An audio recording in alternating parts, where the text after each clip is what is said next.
नमस्कार विद्यार्थी मित्रांनो, ओयासिस करिअर पॉईंटच्या यूट्यूब चॅनलमध्ये आपलं स्वागत आहे।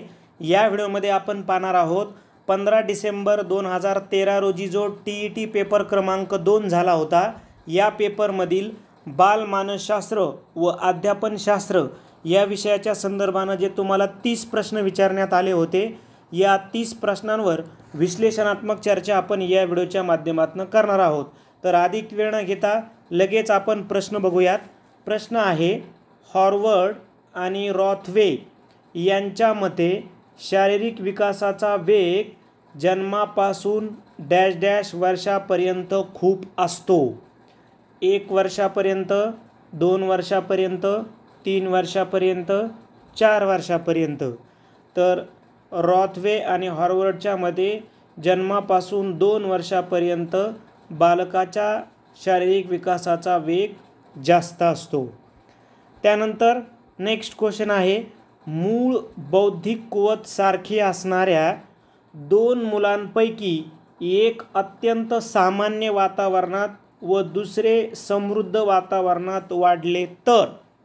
मूळ बौद्धिक कुवत सारखी आहे 2 मुलांची, त्यापैकी एक अत्यंत सामान्य वातावरणात वाढवलं आणि दुसरं समृद्ध वातावरणात वाढवलं तर काय होईल?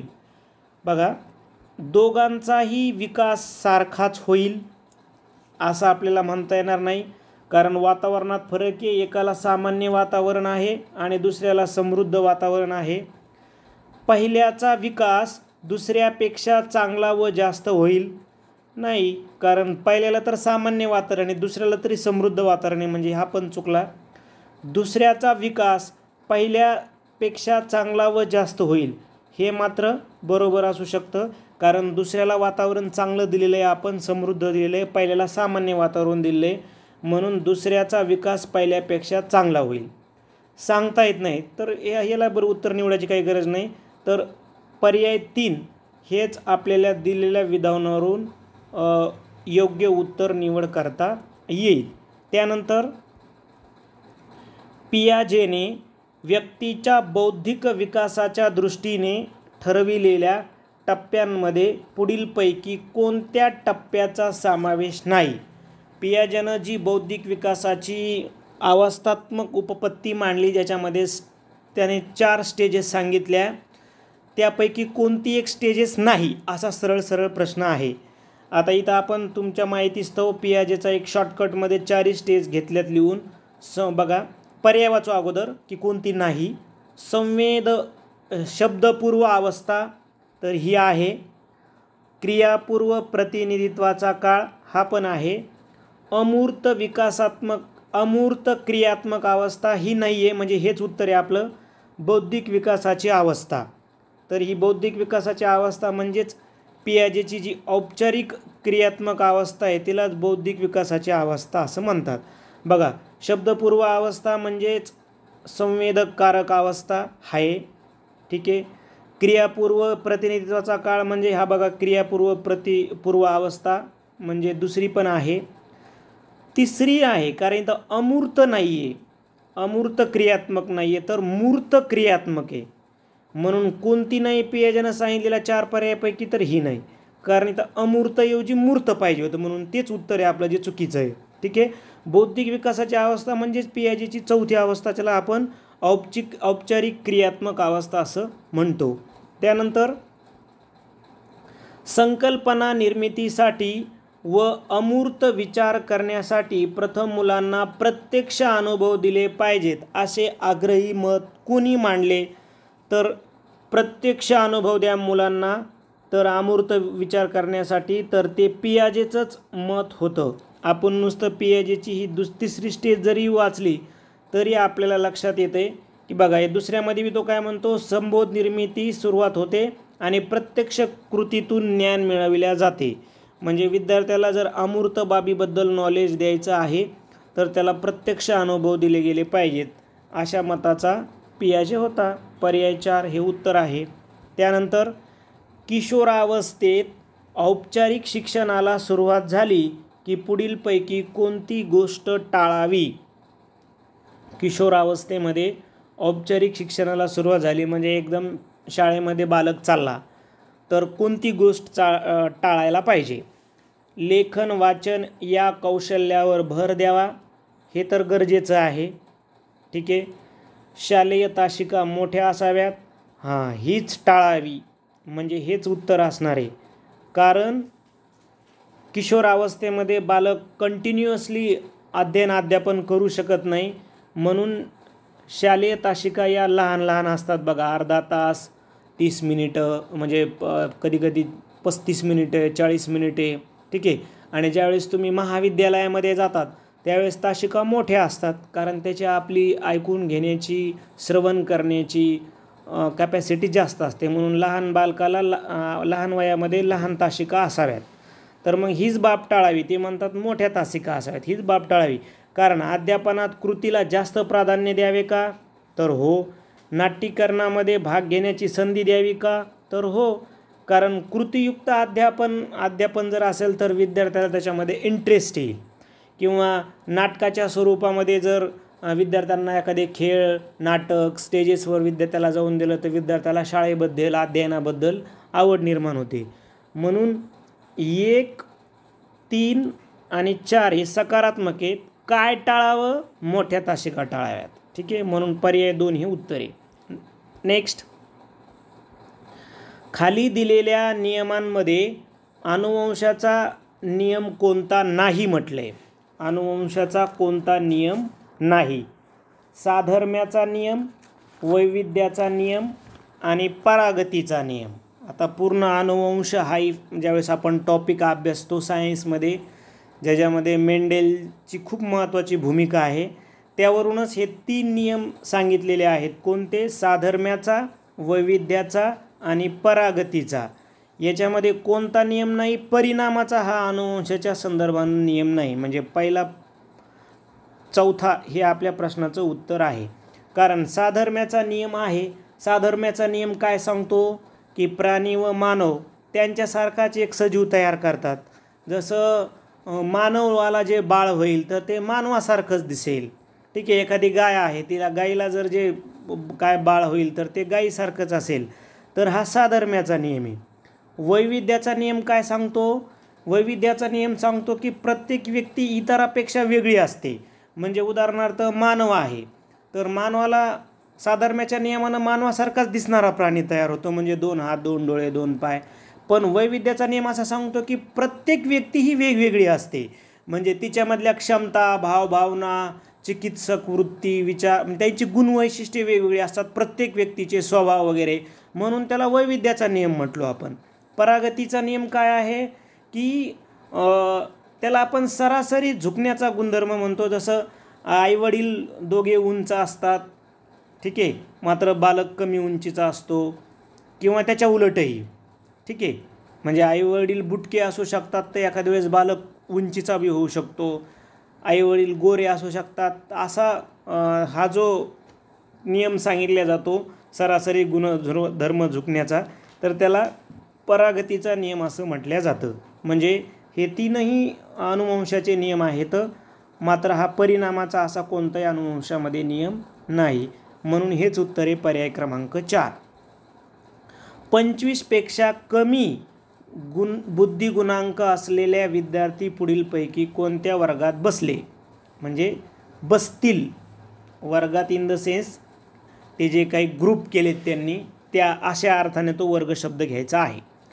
अल्पबुद्धी, मंदबुद्धी, जडबुद्धी आणि निबुद्ध. तर निबुद्ध या वर्गामध्ये येतात, या कॅटेगरीमध्ये येतात, ज्यांचा बुद्ध्यांक हा 25 पेक्षा कमी आहे. तसं बिने आणि टर्मन यांनी बुद्धिगुणांक, बुद्धिमापनामध्ये जे काही महत्त्वाची काम केलं त्यावरून बुद्धिगुणांक आणि त्यांचे वेगवेगळे सेक्टर पाडलेत. आता निबुद्ध कोणाला म्हणतात? ज्याचा 25 पेक्षा कमी बुद्धिगुणांक आहे. जड बुद्धी कोणाला म्हणतात? ज्याचा 25 ते 49 पर्यंत बुद्ध्यांक आहे. मंदबुद्धी कुणाला म्हणतात? ज्याचा 50 ते 69 बुद्ध्यांक आहे. आणि अल्पबुद्धी कुणाला म्हणतात? साधारणपणे 70 ते 89पर्यंत. याच्यामध्ये 2 टप्पे येतं, बॉर्डर लाईन आणि अल्पसामान्य बुद्धिमत्तेचे. आता हे खूप कमी बुद्धीचे लोक झाले. जर बुद्धिगुणांक जास्त असेल, म्हणजे जर 90 ते 110 असेल बुद्धिगुणांक, तर त्याला सामान्य बुद्धिमत्तेचा म्हटलं जातं. सामान्य हा त्यांचा एक ग्रुप तयार केला जातो. एखाद्याचा बुद्धिगुणांक 110 ते 119 या दरम्यान असेल तर त्याला शीघ्र बुद्धिमत्तेचा म्हटलं जातं, म्हणजे हा एक ग्रुप केलेला आहे. एखाद्याचा बुद्धिगुणांक 120 ते 129 या दरम्यान असेल तर त्याला कुशाग्र असा शब्द वापरला जातो. एखाद्याचा 130 ते 139 दरम्यान याला असामान्य म्हटलं जातं. आणि सर्वात अलौकिक, म्हणजे अलौकिक हा सर्वात उच्च बुद्धिगुणांक असणारे लोक असतात, ज्यांचा बुद्धिगुणांक 140 पेक्षा जास्त असतो, त्यांना म्हणतात अलौकिक. आणि सर्वात कमीवाल्याला म्हणतात निर्बुद्ध. ठीक आहे, निबुद्ध अशा अर्थानं. नेक्स्ट, टर्मन या अमेरिकन मानसशास्त्रज्ञाने तयार केलेले बुद्धिगुणांकाचे सूत्र, तर ते आहे बुद्ध्यांक बरोबर मानसिक वय भागिले शारीरिक वय गुणिले 100. या सूत्रानं टर्मननं बुद्धिगुणांक काढण्याचं सांगितलं. नेक्स्ट, संकल्पना तयार होताना पुढीलपैकी कोणती बाब सहाय्यक ठरत नाही म्हणले शेवटीला, ज्याला आपण संकल्पना म्हणजे कन्सेप्ट किंवा त्याला संबोध असं देखील आपण म्हणतो. आता संबोध निर्मितीमध्ये सर्वात पहिला टप्पा आहे वस्तूचे प्रत्यक्ष ज्ञान होणे. दुसरा आहे त्याचे गुणविशेष कल्पनेनं त्याला अलग करणं. तिसरा आहे सामान्यीकरण करणं. चौथा इथं नाही आहे, म्हणजे हेच आपलं उत्तर आहे, तिथं भाषेवर प्रभुत्व वगैरे काही महत्त्वाचं नाही. चौथा जो आहे टप्पा संकल्पना निर्मितीमधला, तो आहे अमूर्त स्वरूप देणं, त्याला समजून घेऊन त्याला अमूर्त स्वरूप देणं. आणि 5वा टप्पा आहे संकल्पना निर्मितीमध्ये शब्दाच्या माध्यमातून संबोध किंवा संकल्पना व्यक्त करणं. ठीक आहे, संबोध किंवा संकल्पना व्यक्त करणे, असे 5 टप्पे संकल्पना निर्मितीचे आहेत. कोणता नाही इथं दिलेला हा चौथा त्याच्यामध्ये येत नाही. त्यानंतर संयमित, अभ्यासू, संशोधक, संकुचित या उदाहरणांचा समावेश व्यक्तिभेदातील कोणत्या अंगात होईल? व्यक्तिभेदातील कोणत्या अंगात होईल? आवड निवड, वृत्ती, बौद्धिक, शारीरिक. आवड निवड तर येणारच नाही, याचा काय संदर्भ आहे? संयमित, अभ्यासू, संशोधक, संकुचित या वृत्ती असू शकतात. ठीक आहे, कारण बघा बौद्धिकमध्ये काय येतं? बौद्धिकमध्ये मंद, कुशाग्र, अलौकिक, शीघ्र असे येतील. शारीरिकमध्ये काय येतं? उंच आहे, गोरा आहे, काळा आहे, डोळे त्याचे काय मोठे लहान, भोरे काय केस. ठीक आहे, वजन कमी आहे जास्त आहे, ह्या बाबी येतात. हे जे आहेत संयमित, अभ्यासू, संशोधक, संकुचित, ह्या काय येतं? व्यक्तिमत्वाच्या वृत्ती येतं. ठीक आहे, ह्या व्यक्तिभेदामध्ये वृत्ती यामध्ये ते समाविष्ट आहे. नेक्स्ट, क्रॉनबॅक व सपे यांच्या मतानुसार ज्या मूल्यमापनात कृतीचा निर्देश केलेला असतो त्यास डॅश डॅश मूल्यमापन असं म्हणतात. तर त्यास निर्णयप्रेक्षी मूल्यमापन असं म्हटलं जातं. निर्णयप्रेक्षी मूल्यमापन याबाबत आपल्याला खूप कमी माहिती मिळाली आहे.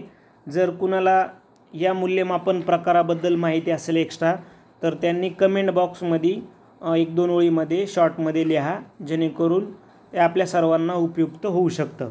नेक्स्ट क्वेश्चन आहे, सातत्यपूर्ण सर्वंकष मूल्यमापन म्हणजे काय? तर विद्यार्थ्याच्या बौद्धिक प्रगतीचे सातत्याने मूल्यमापन करणे हे त्याच्यामध्ये येईल. विद्यार्थ्याच्या भावनिक प्रगतीचे सातत्याने मूल्यमापन करणे हे पण त्याच्यामध्ये येईल, भावनिक प्रगती. विद्यार्थ्याच्या क्रियात्मक प्रगतीचे सातत्याने मूल्यमापन करणे क पण त्याच्यामध्ये येईल. म्हणजे याच्यामध्ये 3ही बाबी येतात, याचा अर्थ 3नी अ ब क असं प्रश्नाचं उत्तर आहे. आता सातत्यपूर्ण मूल्यमापन जरी नुसती व्याख्या जरी तुमच्या पाठ असते, कशाला म्हणतो आपण सातत्यपूर्ण मूल्यमापन? विद्यार्थ्याच्या व्यक्तिमत्व विकासाच्या सर्व पैलूचं सातत्याने व विविध अंगांनी मूल्यमापन करणे म्हणजे सातत्यपूर्ण मूल्यमापन. आता सातत्यपूर्ण मूल्यमापन करायचं आहे. समजा आता तुम्ही शिक्षक आहेत, आपण शिक्षक आहेत, मग विद्यार्थ्याचं सातत्यपूर्ण मूल्यमापन करायचं आहे, तर फक्त परीक्षा घेऊन करता येईल का आपल्याला? तर नाही. मग आपल्याला विद्यार्थ्याकडून एखादा प्रकल्प पूर्ण करून घ्यावा लागेल, विद्यार्थ्याकडून आपल्याला उपक्रम पूर्ण घ्यावा लागेल, सहल, त्याचबरोबर स्वाध्याय कंप्लीट करून घ्यावा लागेल, त्याचा छंद, त्याच्या आवडी निवडी, त्याची चिकित्सा, सगळ्या बाबीवर ज्यावेळेस आपण विद्यार्थ्याच्या चेक करू त्यावेळेस विद्यार्थ्याचं सातत्यपूर्ण मूल्यमापन करतोय असा अर्थ होईल. म्हणजे व्याख्येमध्येच आपल्याला ह्या तिन्ही गोष्टी येतात असं आपल्याला लक्षात येतं.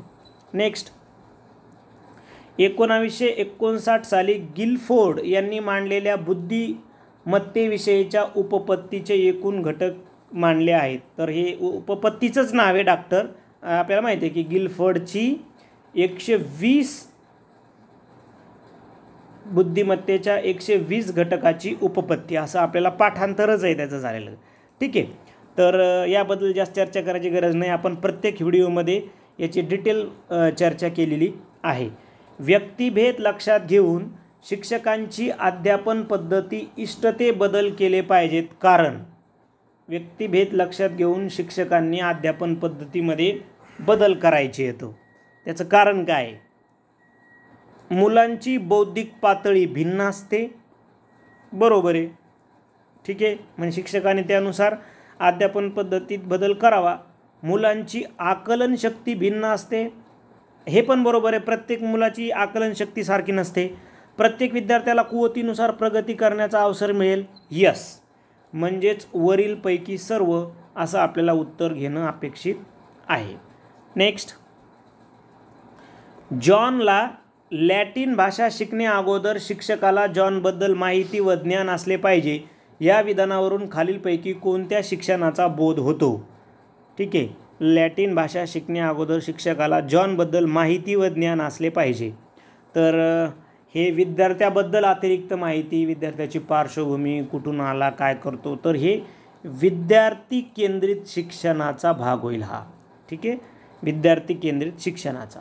त्यानंतर मतिमंदत्वातील पुढीलपैकी कोणत्या प्रकारामध्ये बालके चांगल्या पद्धतीने साक्षर होऊन व्यवसाय क्षमता आत्मसात करू शकतात? अशी कोणतं मतिमंदित्व आहे ज्याच्यामध्ये बालक साक्षर पण होईल आणि व्यवसायासाठी पण सक्षम होईल? पर्याय बघा. पर्याय वाचले की आपण थोडंसं कॉन्सन्ट्रेट करून उत्तर शोधू शकतो. याच्यामध्ये काय जास्त काय असं लॉजिक लावायची गरज नव्हती.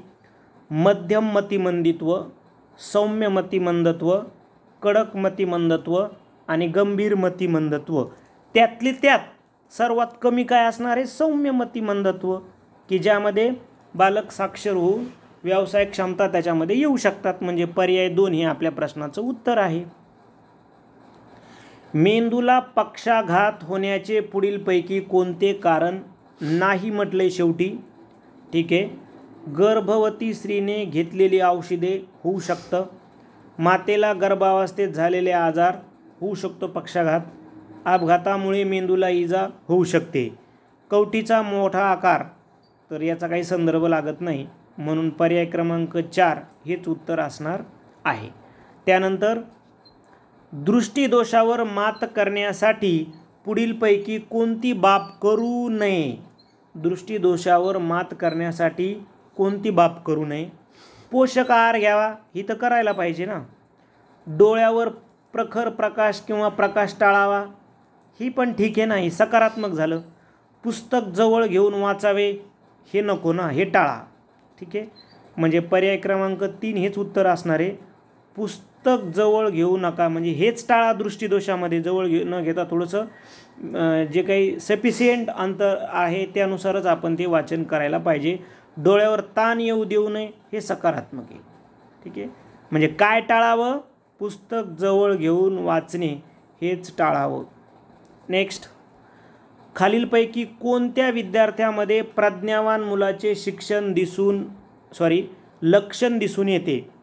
प्रज्ञावान मुलाचे लक्षण कशातून दिसून येते? वाक्य वाचूया एक एक. अची समायोजन क्षमता कमी आहे. आता जर तो प्रज्ञावान आहे तर मग समायोजन क्षमता त्याची जास्त पाहिजे ना, म्हणजे हे नकारात्मक दिलं त्यांनी इथं. ब ला चालू घडामोडीविषयीचे अज्ञान नाही. अज्ञान नाही म्हणजेच काय, तो म्हणजे त्याला ज्ञान आहे चालू घडामोडीबद्दल, म्हणजे हे सकारात्मक झालं, हेच उत्तर असणार आहे.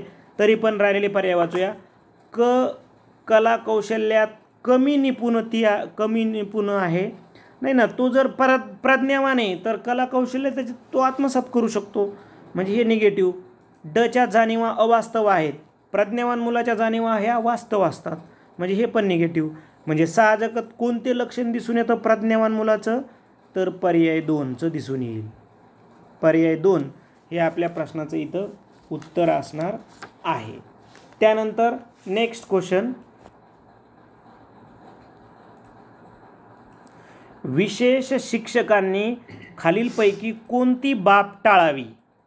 ठीक आहे, विद्यार्थ्यांच्या क्षमता गुण कमतरतेकडे दुर्लक्ष करू नये, हे तर करावं ना, हे टाळण्यासारखं नाही, हे गरजेचं आहे.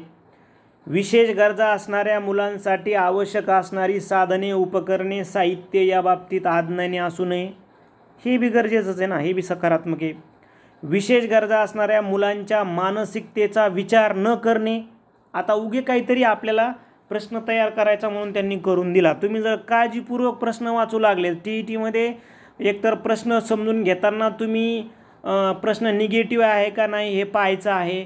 आणि खूप वेळा तुम्ही बघा 3 ते 4 क्वेश्चन असे आहेत की अनावश्यक आवश्यक, ठीक आहे, चुकीचा की अचूक, असे तुम्हाला खूप सारे शब्द आहेत की ज्याच्यामध्ये तुम्ही कॉम्प्लिकेटेड तयार करण्याचा प्रयत्न केला, परंतु आपण जर काळजीपूर्वक ते वाचलं. आता इथं बघा तुम्ही काय म्हणतात, ते विशेष गरजा असणाऱ्या मुलांच्या मानसिकतेचा विचार न करणे, तर हेच टाळावं, करायला पाहिजे. आलं लक्षामध्ये, हेच टाळावं, म्हणजे पर्याय क्रमांक 3 हेच उत्तर आहे. या मुलांसाठी तज्ज्ञांचे मार्गदर्शन मिळवून देण्याचा अधिकाधिक प्रयत्न करावा का, तर हो, म्हणजे 1, 2 आणि 4 हे तर गरजेचंच आहे ना. टाळावं काय, पर्याय 3 टाळावा. नेक्स्ट, विज्ञाननिष्ठ भूमिकेवर आधारलेल्या मानसशास्त्राचा पाया घालून वेदना भावना आणि कल्पना यांच्या अभ्यासावर विशेष भर पुढीलपैकी कुणी दिला, तर तो दिलेला आहे विल्यम वुंट यांनी दिलेला आहे. तसं विल्यम वुंटला मानसशास्त्राचा जनकही म्हटलं जातं. त्यांनी लिप्झिग येथे पहिली मानसशास्त्रीय प्रयोगशाळा सुरू केली आणि तिथून अवबोधाचे शास्त्र, मानसशास्त्र म्हणजे या व्याख्या आणि मानसशास्त्राचे विविध अभ्यासक त्या दृष्टिकोनातून मानसशास्त्राचा अभ्यास करू लागले. कारण बाकीचे पर्याय जसं चार्ल्स डार्विन किंवा लॉईड मॉर्गन यांनी मानवेतर प्राण्यांचा अभ्यास मानसशास्त्रामध्ये करायला सुरुवात केली, ठीक आहे, मानवेतर प्राण्यांचा. आणि वॅटसननं वर्तनाला महत्त्व दिलं. तो असं म्हणतो की मानवी वर्तनाचा वस्तुनिष्ठ अभ्यास हाच खरा हेतू काय कशाचा आहे, तर मानसशास्त्राचा आहे, म्हणजे हा वर्तनाला जवळ करतो. आणि हे दोघंजणं मानवेतर प्राण्याच्या अभ्यासाला महत्त्व देतात, ठीक आहे. नेक्स्ट क्वेश्चन, बॅगले यांनी कोणती उपपत्ती मांडली, तर बॅगलेची उपपत्ती आहे आदर्शवादी उपपत्ती. आदर्शवादी उपपत्ती, जिला आपण ध्येयनिष्ठ अध्ययन उपपत्ती असं म्हणतो, ठीक आहे. अध्ययन संक्रमणाच्या उपपत्त्या आहेत, या देखील तुम्हाला एक्झामला विचारल्या जाऊ शकता. म्हणून या मुख्य 4 उपपत्त्या ज्या दिलेल्या आहेत विविध अध्ययन संक्रमणाच्या, राहिलेल्या म्हणजे थॉर्नडाईकची, जडची, त्यासुद्धा करून जा. त्याची मेन थीम बघा इथं दिलेली आहे, जे तुम्हाला येणाऱ्या एक्झामसाठी विचारू शकतात. नेक्स्ट क्वेश्चन आहे, अध्यापनासंबंधीचे पुढील 4 स्पष्टीकरणे कोणी दिली आहेत. वर्णनात्मक, परिणामकारकाधिष्ठित, उद्दिष्टाधिष्ठित आणि आदर्शवादी, तर ती दिली आहे तर B.O. स्मिथ यांनी. त्यानंतर नेक्स्ट क्वेश्चन आहे, शालेय अध्यापनाचे प्रतिमान यांनी शोधून काढले. याबद्दल पण आपल्याला खूप कमी माहिती मिळाली आहे. जर तुम्हाला माहिती मिळाली तर तुम्ही कमेंटमध्ये सांगू शकता. शालेय अध्यापनाचे प्रतिमान, ज्याला मॉडेल ऑफ स्कूल लर्निंग असं म्हणतात, हे मांडलं होतं जॉन B. कॅरोल यांनी, म्हणजे पर्याय 4. नेक्स्ट, शिक्षक व विद्यार्थी यांच्यामधील आंतरक्रिया प्रक्रियेवर परिणाम करणारे घटक. शिक्षक विद्यार्थी यांच्यातील आंतरक्रिया प्रक्रियेवर परिणाम करणारे घटक कोणते, तर वर्गातील विद्यार्थ्यांचे विविध गट, यस, गट आणि शिक्षक यांच्यामध्ये साहजिकच परिणाम होतो, आंतरक्रिया. शिक्षक विद्यार्थी यांचे व्यक्तिमत्व, परिणाम होतो. विद्यार्थ्याला शिकण्यासाठी मिळणारी प्रेरणा, यस, परिणाम होतो. शिक्षकांना विद्यार्थ्याकडे पाहण्याचा दृष्टिकोन यानं सुद्धा शिक्षक आणि विद्यार्थ्याच्या आंतरक्रियावर परिणाम होतो. चारही गोष्टी महत्त्वाच्या आहेत, म्हणून इथं उत्तर घ्यावं लागेल अ, ब, क, ड योग्य, म्हणजे पर्याय 3 हे आपल्या प्रश्नाचं इथं उत्तर असणार आहे. त्यानंतर नेक्स्ट, नाटकात प्रथमच काम करणाऱ्या शाळेतील विद्यार्थ्याला संवाद पाठ असूनही नाट्यगृहातील गर्दी पाहून भाषण आठवत नाही, हे प्रत्यावघनातील या कारक गोष्टीमुळे घडते. आता त्याला विस्मरण का होतं थोडक्यात आपल्याला त्यांनी विचारलेलं आहे, ठीक आहे, किंवा त्याला आठवत का नाही. आता हे प्रत्यावघन या शब्दाचा पर्यायी आहे प्रत्यावाहन, प्रत्यावाहन. मग आता प्रत्यावाहनातले हे अडथळे येतं, ठीक आहे. तर तो कोणता अडथळा आहे की एखाद्या विद्यार्थ्याला नाटकातले ते शब्द पाठ असूनही आठवत नाहीत प्रेक्षक बघितल्यामुळे, तर तो आहे भावनिक अडथळा. म्हणजे इथं हे आपल्या प्रश्नाचं उत्तर झालं. पण मग शारीरिक आणि मानसिक थकवा, जसं शारीरिक आणि मानसिक थकवा असलेला देणार्थी, समजा तुम्ही शारीरिक आणि मानसिकदृष्ट्या थकलेले आहेत, तर तुम्ही एखादी परीक्षा योग्य प्रकारे देऊ शकता का? नाही. म्हणजे त्यावेळेस तुमच्या प्रत्यावानामध्ये अडथळा येईल. साहचर्य काय आहे? साहचर्य म्हणजे कसं, तुम्हाला एक पूर्वीचा जो अनुभव आहे तो आठवला की एक एक एक एक एक एक एक एक अनुभव आठवत जातात. उदाहरणार्थ तुम्हाला एक तुमच्या बालपणीचा मित्र आठवला की लगेच तुम्ही त्याच्याबरोबर शेतात गेलेला आठवता, तुम्ही काय पोहले होते ते आठवता, किंवा तुम्ही काय पार्टीला गेले होते वगैरे वगैरे, काय मौज मस्ती केली ते पण आठवतं. तर ते साहचर्य आहे. आणि मनाचा कल काय असतो?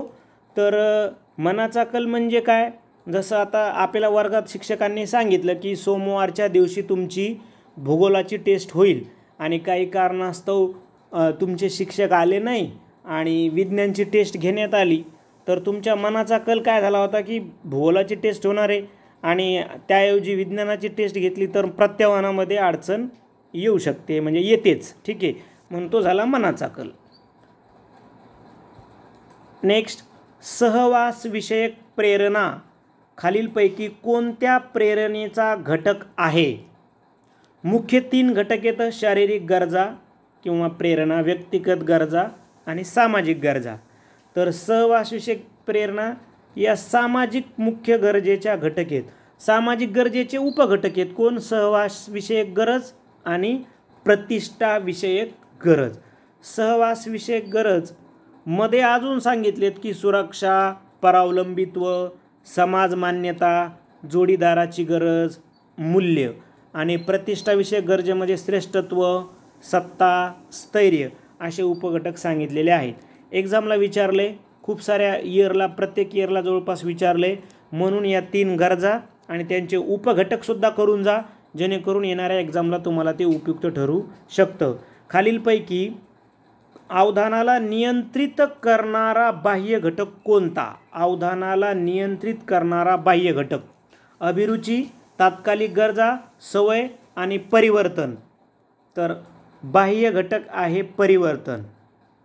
कारण अभिरुची ही आपल्याला जी आवड आहे ना, ही अंतर्गत घटक झाला ना अवधान केंद्रीकरण करणारा, आणि तात्कालिक गरजसुद्धा अंतर्गत घटक झाला, सवयसुद्धा अंतर्गत घटक झाला, अजून नैसर्गिक गरज, मनस्थिती हे सर्व अंतर्गत घटक आहेत. परिवर्तन हा बाह्य घटक आहे. समजा काय म्हणू आपण आता, परिवर्तनाचा अर्थ कसा घ्यायचा? समजा व्यवस्थेतील बदल आकर्षून घेतला जातो एखादी घटना झाल्याच्या नंतर. समजा उदाहरणार्थ तो वर्गामध्ये एखादा तासिका सुरू आहे हिस्ट्रीची आणि शिक्षकाने अचानक तो इतिहासामधला प्रसंग चढ उतारानं तुम्हाला जर बोलून दाखवला, तर लगेच परिवर्तन झालं ना त्या आवाजामध्ये, मग लगेच तुमचं अवधान तिकडं काय होतं, केंद्रीकरण होतं. किंवा अजून एक्स्ट्रा दुसरं उदाहरण कोणतं घ्यायचं? समजा तुम्ही बसमधून चाललेले आहात आणि जंगलामध्ये जर तुम्हाला कुठंतरी झाड कोसळलेलं दिसलं, तर लगेच ते झाड तुमचं अवधान काय करतं, केंद्रीकरण करून घेतं. म्हणजे तो जो एकदम बदल झाला, सर्व झाडे उभी आहेत आणि एक उन्मळून पडलेलं झाड आहे, म्हणजे तिथं परिवर्तन झालं. मग हा कोणता झाला? हा बाह्य घटक झाले, बरोबर आहे. मात्र अभिरुची, तात्कालिक गरज आणि सवय हे अवधान नियंत्रित करणारे अंतर्घटक झाले. परिवर्तन, उद्दीपकाची तीव्रता, आकार, स्वरूप हे बाह्य घटक झाले. म्हणून पर्याय 4 हे आपल्या प्रश्नाचं उत्तर आहे. अध्यापन प्रक्रियेत पुढीलपैकी कोणत्या गोष्टीचा समावेश होतो? नवीन ज्ञान देणे, यस अध्यापनाचं ते उद्दिष्ट आहे. कौशल्य विकसित करणे पण आहे, विचारांना चालना देणे पण त्यामध्ये येतं आणि भाव विकास घडविणे पण आहे. म्हणजे साहजिकच अ, ब, क, ड म्हणजे पर्याय क्रमांक 2 हे आपल्या प्रश्नाचं उत्तर आहे. आणि शेवटचा प्रश्न आहे, उद्दिष्टांची स्पष्टीकरणे लिहिताना घ्यावयाच्या दक्षतेपैकी खालीलपैकी कोणती बाब चुकीची आहे? उद्दिष्टांची स्पष्टीकरणे लिहिताना घ्यायची दक्षता त्यापैकी कोणती बाब चुकीची आहे? बघा, अपेक्षित वर्तन बदल दृश्य असावा हे गरजेचं आहे. कौशल्याच्या मर्यादा व दर्जा यांचा स्पष्ट उल्लेख करावा, माहिती आपल्याला गरजेचं आहे. अनेक अपेक्षित बदल एकाच वाक्यात लिहावीत, हे रॉंग आहे म्हणून हेच उत्तर आहे. आणि स्पष्टीकरण एकवचनात लिहावीत तर हे बरोबर आहे. आता आपल्याला माहिती आहे की आपण पाठ घेताना पाठाचे उद्दिष्ट ठरवतो अध्यापन करत असताना. मग आता आपल्याला उद्दिष्ट वेगवेगळी उद्दिष्ट रुजवायची, ज्ञान, आकलन, उपयोजन. मग आता आपल्याला पूर्ण उद्दिष्टाचं स्ट्रक्चर लिहून घ्यावं लागतं, ते पण सविस्तर. इथं काय म्हणले, अनेक अपेक्षित बदल एकाच वाक्यात लिहायचे नाही, सविस्तर लिहावे लागतील, सविस्तर लिहावे लागतील. म्हणून ही दक्षता, ही जी काही दक्षता ही चुकीची वाटते. पर्याय क्रमांक 3. अशा पद्धतीनं आपण 2013ला जो पेपर झाला त्याबद्दल सविस्तर चर्चा केली. या अगोदरही आपण जेवढे TETचे पेपर झालेले आहेत म्हणजे 2013 ते 2024 पर्यंतचे, या अगोदरचे, या सर्व इयरच्या प्रत्येक विषयाचे स्वतंत्र व्हिडिओ बनवलेत. तुम्ही ओएसिस करिअर पॉईंटच्या यूट्यूब चॅनलवर जाऊन प्लेलिस्टमध्ये महा TET या प्लेलिस्टमध्ये गेल्याच्यानंतर तुम्हाला हे सर्व व्हिडिओ पाहायला मिळतील. धन्यवाद.